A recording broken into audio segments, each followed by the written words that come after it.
Hello everyone, मैं हूं advocate Rahul Mishra. आज की वीडियो में हम लोग समझने की कोशिश करेंगे कि 498A की एफआईआर हो गई है, मुझे क्वेश्चन में कब जाना चाहिए, आफ्टर चार्जशीट या बिफोर चार्जशीट मुझे जाना चाहिए।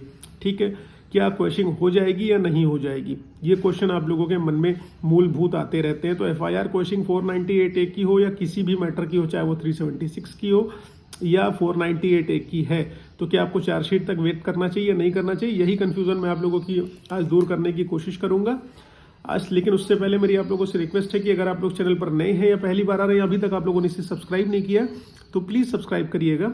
एक रिक्वेस्ट और है कि अगर आप लोग मुझसे पर्सनली बात करना चाहते हैं, लखनऊ, दिल्ली, इलाहाबाद में मिलना चाहते हैं, तो अपनी अपॉइंटमेंट शेड्यूल कराकर आप मुझसे मिलने आ सकते हैं। नंबर आपको डिस्क्रिप्शन में मिल जाएगा। चलिए वीडियो हम लोग स्टार्ट करते हैं। देखिए, 498 की एफआईआर हो गई। 498A के साथ आपके ऊपर लगता है 323, 504, 506, 3/4 DP एक्ट और 377, 354 आप लोगों के फैमिली वालों के ऊपर। ठीक है, तो ये सारे के सारे एलिगेशंस जो भी हैं वो सब कुछ क्रिमिनल नेचर के हैं। और 498A की एफआईआर होती है तो उसमें पूरे फैमिली वालों का नाम डाल दिया जाता है, चाहे वो उस लोकेशन पर हो या ना हो। रिश्तेदारों का नाम डाल दिया जाता है, यहाँ तक कि मामा, मौसी, चाचा, चाची सबका नाम डाल दिया जाता है। उन लोगों का भी नाम डाल दिया जाता है, कभी कभी जो विदेश में रह रहे होते हैं उनका भी नाम डाल दिया जाता है कि उन्होंने मेंटली फिजिकली टॉर्चर करा हुआ है। तो ऐसी कंडीशन में वाइफ ने बढ़ा चढ़ाकर 5 पन्ने 6 पन्ने की तहरीर दी, एफआईआर आपके ऊपर रजिस्टर हो गई, डायरेक्ट एफआईआर रजिस्टर हो गई, काउंसिल में भी नहीं गई, डायरेक्ट एफआईआर रजिस्टर हो गई। अब आपको लगता है कि मेरे खिलाफ एफआईआर रजिस्टर हो गई और अब इस कंडीशन में मुझे ट्रायल फेस करना पड़ेगा, और बल्कि मैंने ऐसा कुछ किया नहीं है। जिन जिन लोगों का नाम लिखाया है वो सारे के सारे उस जगह पर रहते नहीं है, उनकी सेपरेट लिविंग है, उनके आधार कार्ड पर एड्रेसेस अलग हैं। जिस दिन घटना दिखाई है उस दिन तो वो अपनी नौकरी पर थे और मैं भी उस दिन नहीं था। ठीक है, तो ये सारी की सारी चीज़ें अगर आपकी एफआईआर में है, यानी कि एफआईआर आपकी इनकंसिस्टेंट है।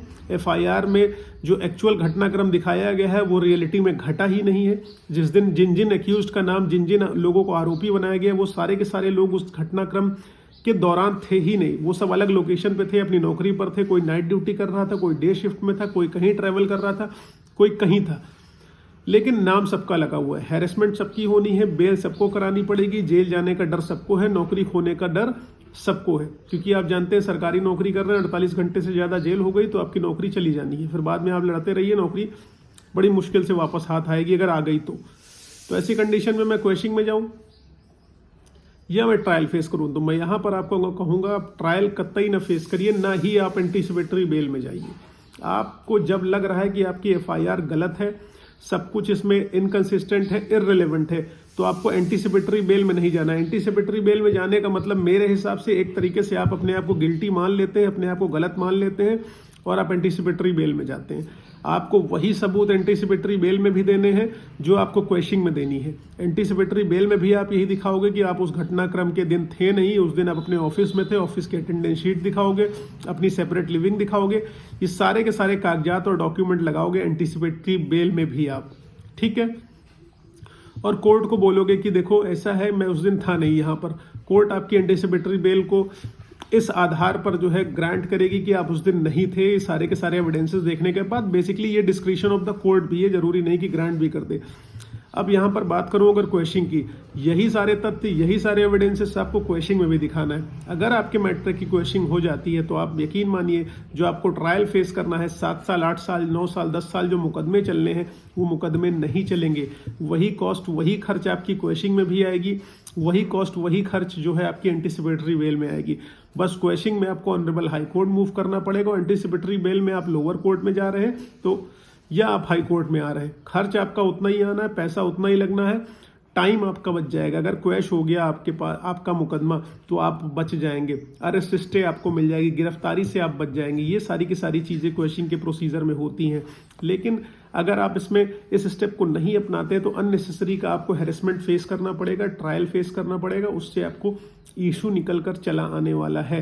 देखिए, एक चीज़ मैं आपको और समझा दूँ, ट्रायल अगर आप फेस करने जा रहे हो, आप एंटीसिपेटरी बेल में जा रहे हो, एंटीसिपेटरी बेल में आप गए, आपको बेल मिल गई, ठीक है, या नहीं मिली, या आप जो है क्वेश्चन में आए, क्वेश्चन आपकी हो गई, आपकी कहानी खत्म हो गई।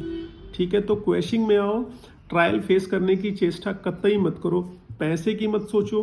पैसा बहुत नहीं लगता है, लेकिन आपका टाइम बहुत जाता है, टाइम ही पैसा है। समय अगर आपका बर्बाद होगा तो सब कुछ आपका नष्ट हो जाएगा। इसलिए बिना देर के हुए अगर एफआईआर इनकंसिस्टेंट है, इररिलेवेंट है, उसके सबूत आपके पास है, तो आप हाई कोर्ट मूव करिए, क्वेश्चनिंग कराइए मुकदमे की। कोई दिक्कत समस्या आ रही है, आप मुझसे बात करके उस प्रॉब्लम को सॉल्व करा सकते हो। मैं डेफिनेटली आपकी हेल्प इसमें करने वाला हूँ, ठीक है। तो इसलिए आप हैरेस ना होइए। अगर एफआईआर हुई है तो आप क्वेश्चनिंग में आइए, ना कि एंटीसिपेटरी बेल में जाइए। इसलिए ट्रायल फेस करने से बेहतर है, क्योंकि देखिए एंटीसिपेटरी बेल का प्रोविजन तो आपके पास बाद में भी है। मान लीजिए आपकी क्वेश्चनिंग फेल हो जाती है, तब बेल कराने के लिए आपके पास ग्राउंड तो अवेलेबल रहेंगी, ठीक है। लेकिन अगर एंटीसिपेटरी और क्वेश्चनिंग दोनों में आप चले जाते हो तो आप कोर्ट कहेगी भैया आपने एंटीसिपेटरी बेल तो मूव कर रखी है, तो क्वेश्चनिंग में क्या करने आए हो, ठीक है। इसलिए आप क्वेश्चनिंग में पहले आइए, क्वेश्चनिंग हो गई तो ओके, नहीं तो बाद में बेल का प्रोविजन तो है ही, वो तो ले लीजिएगा। एक रिस्क लेके देखिए, आपका क्वेश हो जाए तो बहुत अच्छी बात है। उम्मीद है इस जानकारी से आपको कुछ ना कुछ लाभ होगा और आप लोग इससे लाभान्वित होंगे। अगर लाभान्वित होने की संभावना है तो फेसबुक, इंस्टाग्राम, ट्विटर पर मुझसे जुड़िए, पर्सनली आप बात करिए। कोई प्रॉब्लम होगी मैं आपको सॉल्व करूंगा, हेल्प करूंगा। Thank you so much. जय हिंद।